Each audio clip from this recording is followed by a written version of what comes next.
ನಮ್ಮ ಆಸರೆ ಪತ್ತಿನ ಸೌಹಾರ್ದ ಸಹಕಾರಿ ಸಂಘ ನಿಯಮಿತ ಬ್ಯಾಂಕ್ ಮಾನ್ವಿ ಶಾಸಕ ಹಂಪಯ್ಯ ನಾಯಕ ಉದ್ಘಾಟಿಸಿದರು. ರಾಯಚೂರು ಜಿಲ್ಲೆ ಮಾನ್ವಿ ಪಟ್ಟಣದ ಎಪಿಎಂಸಿ ಆವರಣದಲ್ಲಿ ಉದ್ಘಾಟನೆ ನೆರವೇರಿತು. ನಂತರ ಮಾತನಾಡಿದ ಶಾಸಕರು, ಬಾಲಸ್ವಾಮಿ ಕೂಡ್ಲಿಯವರು ನಮ್ಮ ಆಸರೆ ಪತ್ತಿನ ಸೌಹಾರ್ದ ಸಹಕಾರಿ ಬ್ಯಾಂಕ್ ಸ್ಥಾಪನೆ ಮಾಡಿದ್ದಾರೆ. ಈ ಬ್ಯಾಂಕ್ ಮಾನ್ವಿಯಲ್ಲಿ ಉದಯವಾಗಿದ್ದು, ಅದೇ ರೀತಿಯಲ್ಲಿ ಹೆಚ್ಚು ಬ್ರಾಂಚ್ಗಳು ವಿಸ್ತಾರವಾಗಲಿ ಎಂದರು. ನಗರದಲ್ಲಿ ಸಹಕಾರಿ ಸಂಘಗಳು ಜಾಸ್ತಿ ಇದ್ದು, ಆದರೆ ಎಂದೂ ನಷ್ಟವಾಗಿರುವ ಬ್ಯಾಂಕ್ ಇಲ್ಲ. ಬ್ಯಾಂಕ್ಗಳನ್ನು ಸ್ಥಾಪಿಸುವ ಜೊತೆಗೆ ಜನರೊಂದಿಗೆ ಅಕ್ಕರೆಯಾಗಿ ಕೆಲಸ ಮಾಡಿದಾಗ ಮಾತ್ರ ಹೆಮ್ಮರವಾಗಿ ಬ್ಯಾಂಕ್ಗಳು ಬೆಳೆಯಲು ಸಾಧ್ಯ ಎಂದು ತಮ್ಮ ಅಭಿಪ್ರಾಯವನ್ನು ವ್ಯಕ್ತಪಡಿಸಿದರು. ಶ್ರೀ ಹಂಪಯ್ಯ ನಾಯಕ್ ಸೌಕಾರ್ ಸರ್ ಅವರಿಗೂ ಹಾಗೂ ಹಿರಿಯರು ಮತ್ತು ಮಾಜಿ ಶಾಸಕರಾದಂಥ ಗಂಗಾಧರ ನಾಯಕ್ ಸರ್ ಅವರಿಗೂ, ಶರಣಯ್ಯ ನಾಯಕ್ ಅಣ್ಣನವರಿಗೂ, ಅಕ್ಬರ್ ಸಾಬ್ ಅಣ್ಣನವರಿಗೂ ಮತ್ತು ಉಪ್ಪಳ್ಮಠ್ ಸರ್ ಅವರಿಗೂ, ಗುಮ್ಮಾ ಬಸವರಾಜ್ ಸರ್ ಅವರಿಗೂ ಮತ್ತು ವೇದಿಕೆ ಮೇಲೆ ಆಸೀನರಾಗಿರ್ತಕ್ಕಂಥ ಎಲ್ಲ ಗಣ್ಯಮಾನ್ಯರಿಗೆ ಆತ್ಮೀಯವಾದ ಸ್ವಾಗತವನ್ನು ಕೋರೋಕೆ ಇಷ್ಟಪಡ್ತೇನೆ. ಇವತ್ತೇನು ನಮ್ಮ ಆಸರೆ ಪತ್ತಿನ ಸೌಹಾರ್ದ ಸಹಕಾರಿ ಸಂಘ ನಿಯಮಿತ ಮಾನ್ವಿ ಇವತ್ತೇನು ಉದ್ಘಾಟನೆ ಆಗ್ತಾ ಇದೆ, ಇದು 3-4 ತಿಂಗಳ ಮುಂಚೆನೇ ಉದ್ಘಾಟನೆ ಆಗಬೇಕಾಗಿತ್ತು. ಕಾರಣಾಂತರಗಳಿಂದ, ಕೆಲವು ವೈಯಕ್ತಿಕ ಕಾರಣಗಳಿಂದ, ಮನೆಯಲ್ಲಿ ಮದುವೆ ಮತ್ತು ಇತ್ಯಾದಿ ಸಮಾರಂಭಗಳ ಇರುವ ಕಾರಣದಿಂದಾಗಿ ಇದು ಕೊಂಚ ವಿಳಂಬ ಆಗಿದೆ ಅಂತ ತಮ್ಮಲ್ಲಿ ಹೇಳಕ್ಕೆ ಇಷ್ಟಪಡ್ತಾ ಇದ್ದೀನಿ.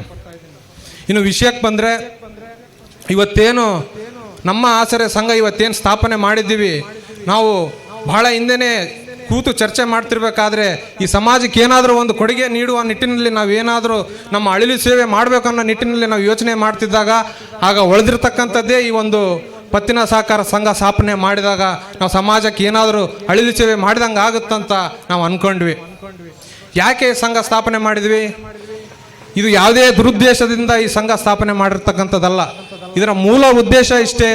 ಇವತ್ತೇನು ಬಡವರಾಗಿರ್ಬೋದು, ಕೂಲಿ ಕಾರ್ಮಿಕರಾಗಿರ್ಬೋದು, ವ್ಯಾಪಾರಸ್ಥರಾಗಿರ್ಬೋದು, ಬೀದಿ ಬದಿಯ ವ್ಯಾಪಾರಸ್ಥರಾಗಿರ್ಬೋದು, ಸಣ್ಣ ವ್ಯಾಪಾರಸ್ಥರಾಗಿರ್ಬೋದು, ಮತ್ತು ಇವತ್ತೇನು ವಿದ್ಯಾಭ್ಯಾಸ ಮುಗಿಸಿ ನಿರುದ್ಯೋಗದಿಂದ ಬಳಲುತ್ತಿರುವ ಯುವಕ ಯುವತಿಯರಾಗಿರ್ಬೋದು ಮತ್ತು ಇನ್ನಿತರ ಅನೇಕ ವರ್ಗದ ಜನರಿಗೆ ಇವತ್ತು ತಮ್ಮ ಬದುಕನ್ನು ಕಟ್ಟಿಕೊಳ್ಳುವ ನಿಟ್ಟಿನಲ್ಲಿ ನಮ್ಮ ಅಳಿಲು ಸೇವೆ ಅವರಿಗೆ ನೀಡಬೇಕೆಂಬ ದೃಷ್ಟಿಯಿಂದ ಈ ಒಂದು ಸಂಘ ಸ್ಥಾಪನೆ ಆಗಿರ್ತಕ್ಕಂಥ ತಮ್ಮಲ್ಲಿ ಹೇಳಕ್ಕೆ ಇಷ್ಟಪಡ್ತೀನಿ. ಇದರಲ್ಲಿ ಯಾವುದೇ ದುರುದ್ದೇಶ ಇಲ್ಲ, ಇದೊಂದು ಸದುದ್ದೇಶದಿಂದ ಕೂಡಿರ್ತಕ್ಕಂಥದ್ದು. ಹಾಗಾಗಿ ಇವತ್ತೇನು ನೀವೆಲ್ಲ ಕೇಳ್ಬೋದು, ಈ ನಮ್ಮ ಆಸರೆ ಅಂತ ಯಾಕೆ ಇಟ್ಟಿವಿ ಹೆಸರು, ಆ ಒಂದು ಹೆಸರು ಅಂತಂದು. ಇದರಲ್ಲಿ 2 ಅರ್ಥ ಬರ್ತದ. ಏನಪ್ಪ 2 ಅರ್ಥ ಅಂತಂದರೆ, ಇದು ನಿಮ್ಮಿಂದ ನಮ್ಮ ಆಸರೆಯೂ ಹೌದು, ನಮ್ಮಿಂದ ನಿಮ್ಮ ಆಸರೆಯೂ ಹೌದು. ಇದು 2 ಅರ್ಥದಲ್ಲಿ ಬರ್ತಕ್ಕಂಥ ಪದ. ಇದು ಭಾಳ ಸೂಕ್ತ ಅಂತ ಅನ್ಕೊಂಡಾಗ ಈ ಒಂದು ಸಂಘಕ್ಕೆ ಈ ಒಂದು ಹೆಸರು ಇಡ್ತಕ್ಕಂಥ ಕೆಲಸ ಆಗಿದೆ. ಸಾಮಾಜಿಕ ಪರಿವರ್ತನೆಗೋಸ್ಕರ ಮಾಡುವಂತ ಸಮಾಜಮುಖಿ ಕೆಲಸಗಳಿರ್ಬೋದು, ಅವೆಲ್ಲವೂ ಇವತ್ತು ಈ ನಿಟ್ಟಿನಲ್ಲಿ ಸಮಾಜಕ್ಕೆ ಕೊಡುಗೆಯಾಗಿ ಪರಿಣಮಿಸುತ್ತವೆ. ನನಗೆ ಜ್ಞಾಪಕ ಬರ್ತದೆ, ಗುರುಗಳು ಉಪ್ಪಳ್ಮಠ್ ಸರ್ ಅವರೇ, ಹಲವಾರು ಜನರ ಮೂಲೆಮನೆ ಭಾಷೆ ಅವರು ಇಲ್ಲಿದ್ದಾರೆ. ನಾನು ಸುಮಾರು 10 ವರ್ಷಗಳ 12 ವರ್ಷಗಳ ಹಿಂದೆ ನಿಮ್ಮೆಲ್ಲರ ಆಶೀರ್ವಾದದಿಂದ ಸುಮಾರು 205 ಸಾಮೂಹಿಕ ವಿವಾಹಗಳನ್ನು ಮಾಡಿದ್ವಿ. ತಮ್ಮೆಲ್ಲರಿಗೂ ಗೊತ್ತಿದೆ. 205 ಸಾಮೂಹಿಕ ವಿವಾಹಗಳನ್ನು ಮಾಡುವಾಗ 99 ಮಗ ಇದು ನಿನ್ನ ಕೈಲಿ ಆಗಲ್ಲ, ಮಾಡೋಕ್ಕಾಗಲ್ಲ ಅಂತಂದ್ರು.